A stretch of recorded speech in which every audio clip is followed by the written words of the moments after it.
Have you been thinking about utilizing a balance transfer offer from a credit card?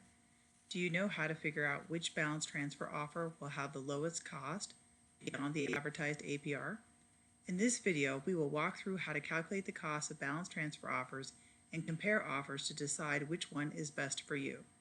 You have one or more balance transfer offers that you are considering, and you want to figure out what is the true cost of each one. There are 3 things that you need to consider. 1. Annual percentage rate. 2. The term of the offer. 3. The balance transfer fee. For the annual percentage rate, most credit card companies will offer a low rate, 0 to 2%, to motivate you to take the offer. A typical term can be 9 months, 12 months, or 15 months. Sometimes the term will be as low as 6 months, and sometimes you will get 18 months or 2 years on an offer. Finally, a pretty standard range for a balance transfer fee is going to be 3 to 5%. Let's do a sample calculation to see what is the cost of a balance transfer of $10,000 to a card that is offering 0% interest for 12 months with a 3% balance transfer fee. First, we are going to start with the balance transfer fee because it will be the expense that we incur right away. 3 times $10,000 will be $300. So it costs us $300 just to process the balance transfer fee. Now, we don't have to actually pay the balance transfer fee up front, but it will be added to our balance. So instead of $10,000, we are actually going to have $10,300 to pay off. Now, the whole reason we are going to pay that fee is to get that 0% interest rate. And that 0% interest rate is going to cost us 0 interest in the total term, taking that 0% rate times that $10,300 balance. So we're not going to pay any interest for the first year. We will make payments on that credit card, but they will all be going towards the principal balance. So that 0% balance transfer for 12 months with a 3% fee is really going to cost us just 3% per year.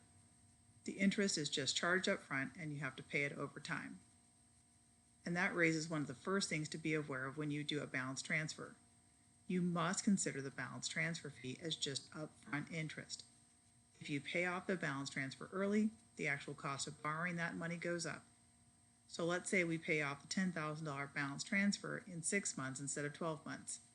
The real cost of that balance transfer is not the 3% balance transfer fee, but instead it is 6% because we cut the time that we are borrowing the money in half, but we already incurred the full cost.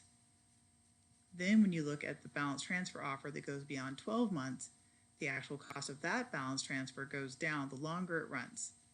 Let's assume that the offer is 0% interest for 18 months with the same 3% balance transfer fee. Again, we're going to pay $300 upfront for the balance transfer. But now we have 18 months of 0% interest. Instead of an effective rate of 3% when the term was 12 months, the effective rate drops to 2% when the term extends to 18 months. So the balance transfer with the same identified rate is actually cheaper when it has a longer term. So let's do a final test of which balance transfer is cheaper. First, a balance transfer offer of 0% interest for 12 months with a 5% balance transfer fee. Second, a balance transfer offer of 3% interest for 12 months with a 0% transfer fee. Which one's cheaper? The second offer is the better deal. Even though it is not 0% interest because there is no balance transfer fee, you are paying less interest over the 12 months. Plus, you're not paying the interest up front, so there are no disincentives to pay off the balance early. So let's turn to the hidden costs of a balance transfer. First, you pay it off early. If your balance transfer has a fee associated with it, your effective rate is higher if you pay it off early. 2, you cannot pay it off by the time the low rate expires. Once the balance transfer rate expires, it will revert to the purchase rate for that card. If that happens, the effective rate of that balance transfer becomes much higher.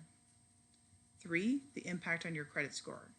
If you use most or all of a card's available credit to do a balance transfer, your credit score will decline because your card utilization rate will be 50% or more. Depending on your total credit utilization and other credit score factors, we have seen an impact of 5 to 20 points for taking out a balance transfer and using most or all of the available credit on a card. So, balance transfer must-dos. First, make sure that you do not have an existing balance on the card. If you do, pay the card off before you process the balance transfer. If you have both charges at the purchase rate and a balance at a balance transfer rate, the credit card companies can allocate your payments to the lower rate balance transfer before the higher rate purchase.